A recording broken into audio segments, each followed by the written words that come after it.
ശ്രീജിത്തെ പ്രതിഭയുടെ മകൻ കഞ്ചാവ് കേസിൽ പിടിയിലായ കഥയൊക്കെ നമുക്കറിയാം. ഇപ്പോൾ പ്രതിഭയുടെ മകനെ ഇതിൽ നിന്ന് നിരുപാധികം വിട്ടയക്കുന്നു, നിഷ്കുവാണ് എന്നാണ് പറയുന്നത്. അങ്ങനെയാണെങ്കിൽ വേടനും പ്രതിഭയുടെ മകനും എന്താണ് രണ്ട് നീതിയോ, ഇരട്ട നീതിയോ? അല്ല, കമ്മ്യൂണിസ്റ്റുകാരാണ് ഇപ്പോൾ പറയുന്നത്. സഖാക്കൾ സമൂഹ മാധ്യമങ്ങളിൽ ഉൾപ്പെടെ പറയുന്നത് ഇരട്ട നീതി എന്നാണ്. കാരണം ഈ സഖാക്കളുടെ പറച്ചിൽ കേൾക്കുമ്പോൾ നാം കരുതും നരേന്ദ്രമോദിയാണ് കേരളം ഭരിക്കുന്നത്, ആഭ്യന്തരമന്ത്രി രാജീവും വനം വകുപ്പ് മന്ത്രി കെ സുരേന്ദ്രൻ എന്നും കരുതുന്ന രീതിയിലാണ് ഈ സഖാക്കളുടെ പ്രസ്താവന ഉണ്ടാകുന്നത്. സഖാക്കൾ ഇനിയെങ്കിലും യൂട്യൂബോ അതോടൊപ്പം തന്നെ ഗൂഗിളോ എല്ലായിടത്തും സെർച്ച് ചെയ്ത് നോക്കണം. കാരണം കേരളത്തിലെ മുഖ്യമന്ത്രിയുടെ പേര് പിണറായി വിജയനാണ്, ഈ വനം വകുപ്പ് മന്ത്രിയുടെ പേര് NCP-കാരനായ ശശീന്ദ്രനാണ്, LDF-ന്റെ മന്ത്രിയാണ്.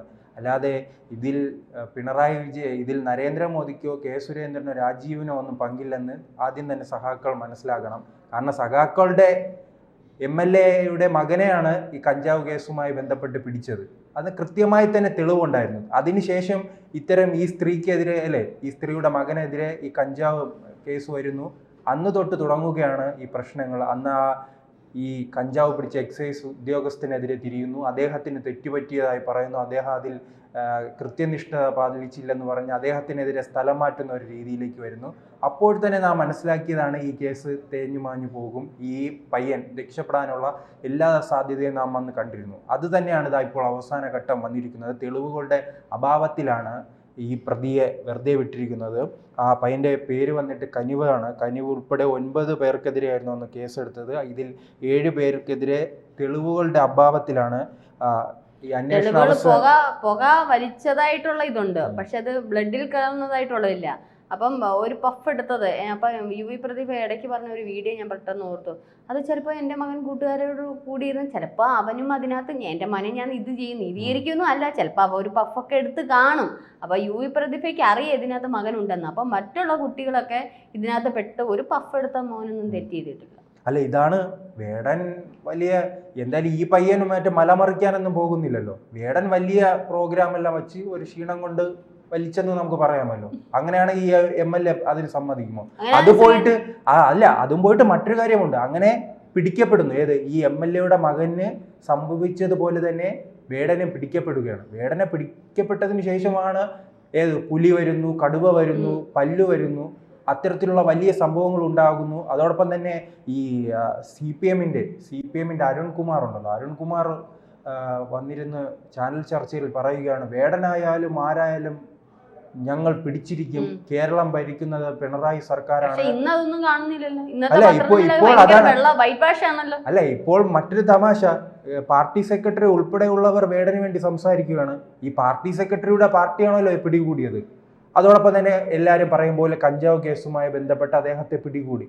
എന്നിട്ട് മനഃപൂർവ്വം എന്തിന് മറ്റൊരു കേസ് അദ്ദേഹത്തെ അതിൽ ഉൾപ്പെടുത്തുന്നു?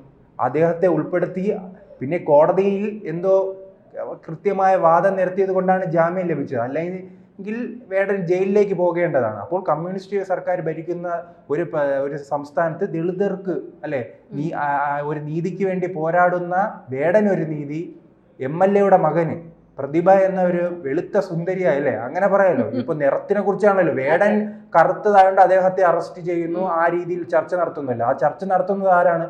കമ്മ്യൂണിസ്റ്റുകാർ തന്നെ. അപ്പോൾ വെളുത്ത സുന്ദരിയുടെ മകൻ രക്ഷപ്പെടുന്നു, കറുത്ത വേടൻ അറസ്റ്റിലാകുന്ന ഒരു സാഹചര്യമുണ്ട്. ഇത് കമ്മ്യൂണിസ്റ്റുകാർ കൃത്യമായി തന്നെ മറുപടി പറയണം. എന്തുകൊണ്ട് ഈ മകനെ രക്ഷപ്പെടുത്തി? രണ്ട് നീതിയാണോ? അതോടൊപ്പം തന്നെ ഇപ്പോൾ എല്ലാം അങ്ങനെയാണ്. ഈ ഇടതുപക്ഷ സർക്കാരെല്ലാം മുൻകാലങ്ങളിലാണ് നാം പറഞ്ഞുകൊണ്ടിരുന്നത്. ഇതിപ്പോൾ വലതുപക്ഷം ചെയ്യുന്നത് എന്താണോ അതിന് സമാനമായ രീതിയിൽ തന്നെയാണ് മുന്നോട്ട് പോകുന്നത്. ആ സർക്കാർ പിന്നോക്ക ജനങ്ങളെ മറക്കുകയാണ്, തൊഴിലാളികളെ മറക്കുകയാണ്. അവർ മുതലാളിത്ത രാജ്യങ്ങളിൽ എന്താണോ അവിടുത്തെ സർക്കാരുകൾ ചെയ്യുന്നത് അതിന് സമാനമായ രീതിയിൽ ഒരു വലതുപക്ഷ ഭരണമാണ് പിണറായി സർക്കാർ മുന്നോട്ട് കൊണ്ടുപോകുന്നത്. അത് പണത്തിന് വേണ്ടിയാണ്, അഴിമതിക്ക് വേണ്ടിയാണ്. ആ അഴിമതി കഥകളാണ് പുറത്തു വരുന്നത്. അത് തുറന്നു പറയുന്നവരെ വേട്ടയാടുന്നത്, മാധ്യമങ്ങളെ ഉൾപ്പെടെ വേട്ടയാടുന്നത് നാം കണ്ടിട്ടുണ്ട്. എല്ലാ ചെറിയ സംഭവങ്ങൾക്ക് ഉൾപ്പെടെ കേസെടുക്കുമെന്ന് അത് നാം ഏഷ്യാനെറ്റിൽ കണ്ടിട്ടുണ്ട്, റിപ്പോർട്ടിൽ കണ്ടിട്ട് ഈ യൂട്യൂബർമാർക്കെതിരെ കേസെടുക്കുന്നത് ഉൾപ്പെടെ കണ്ടിട്ടുണ്ട്. ആ സർക്കാർ ഈ മാധ്യമങ്ങളെ വേട്ടയാടുന്നു, ഈ സാധാരണക്കാരെ വേട്ടയാടുന്നു. പിന്നീട് പറയുണ്ടല്ലോ, ഈ അഴിമതിയെക്കുറിച്ചൊന്നും പറയാതിരിക്കുന്നതാണ് നല്ലത്. വിലക്കയറ്റവും മറ്റ് പട്ടിണിയും പരിപട്ടുമായി ജനങ്ങൾ പോകുന്നു. ഈ സപ്ലൈകോ ഉൾപ്പെടെയുള്ളവർ വിലക്കയറ്റം ശ്രീജിത്ത് ഈ പറഞ്ഞതുപോലെ പണ്ടൊക്കെ നമ്മൾ ഏതെങ്കിലും ഒരു അഴിമതിയോ തെറ്റൊക്കെ ചെയ്തു കഴിഞ്ഞാൽ ഇതേ ഇടതുപക്ഷ സർക്കാരാണ് പ്രതിപക്ഷത്തിൽ ഇരിക്കുമ്പോൾ കൊടിയും പിടിച്ച് ആരെ എങ്ങനെയൊക്കെ ഏതൊക്കെ മന്ത്രി പദവിയിൽ നിന്ന് താഴോട്ട് ഇറങ്ങണമെന്ന് പറഞ്ഞുകൊണ്ട് അവർ താഴോട്ട് ഇറക്കിയിരിക്കും.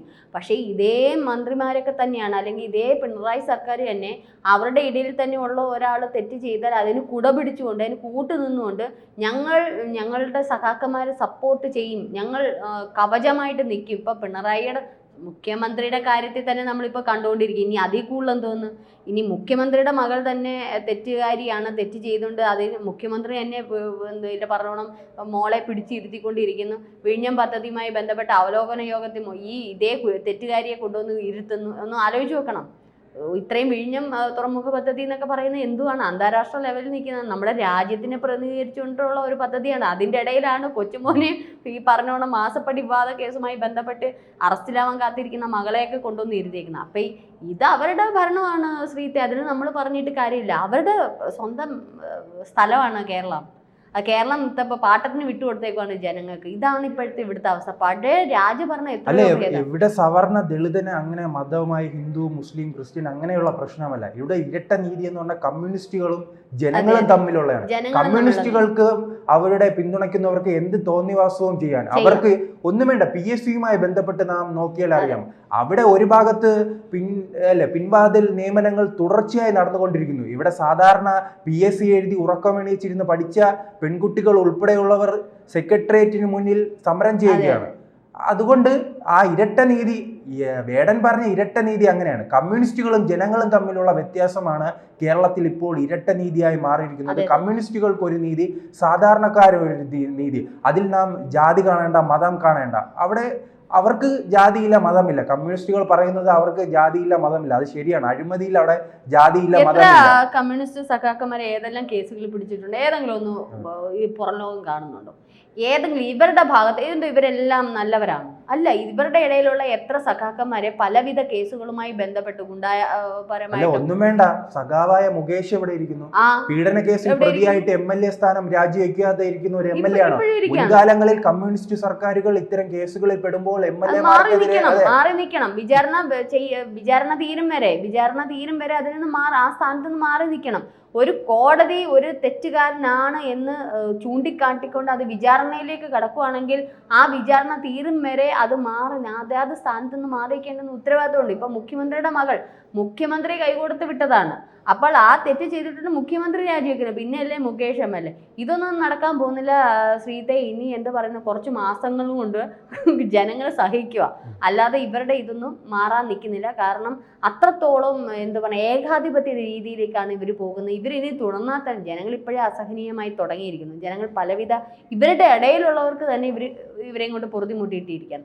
അപ്പോൾ ഇവരിങ്ങനെയൊക്കെ തന്നെയാണ്, ഇത് മാറാനൊന്നും പോകുന്നില്ല. ഇനി ഒരു തവണ കൂടി ഇവരുടെ കൈകളിലെങ്ങാനും വന്ന് പെട്ട് കഴിഞ്ഞാൽ വല്ല ഇവിടുന്നൊക്കെ വല്ല ബംഗാളിൽ പോകുന്നതായിരിക്കും ഇതും ഭേദം എന്നേ ഞാൻ പറയും. കാരണം അത് എത്രയോ ഭേദം അവിടെ ഇവിടുത്തേക്കാളും എത്രയോ ഭേദം. കാരണം ഇവിടെ വിലക്കയറ്റം ഇത് ഒരു ശരാശരി ഒരു മനുഷ്യനും ജീവിക്കാൻ പറ്റാത്ത അവസ്ഥയിലോട്ട് തന്നെ പോയിക്കൊണ്ടിരിക്കുക.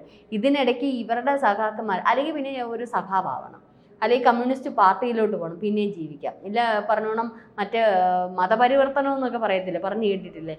ഹിന്ദു മുസ്ലിം ആവുക, മുസ്ലിമിനെ ഹിന്ദു ആക്കുക, ക്രിസ്ത്യാനിയെ ഹിന്ദു ആക്കുക, ഇത്തരത്തിൽ പറയുന്നത് പോലെ മറ്റുള്ള രാഷ്ട്രീയ പാർട്ടിക്കാരും രാഷ്ട്രീയമില്ലാത്തവരും ഇനി മുതൽ കമ്മ്യൂണിസ്റ്റ് പാർട്ടിയിലോട്ട് ചേർന്നാൽ അടുത്ത തവണ അവരുടെ ഭരണം അവരുടെ കൈകളിലാണെങ്കിൽ സുരക്ഷിതമായിട്ട് ജീവിക്കാം. അല്ലാത്തവരുടെയൊക്കെ കാര്യം പോക്കാം.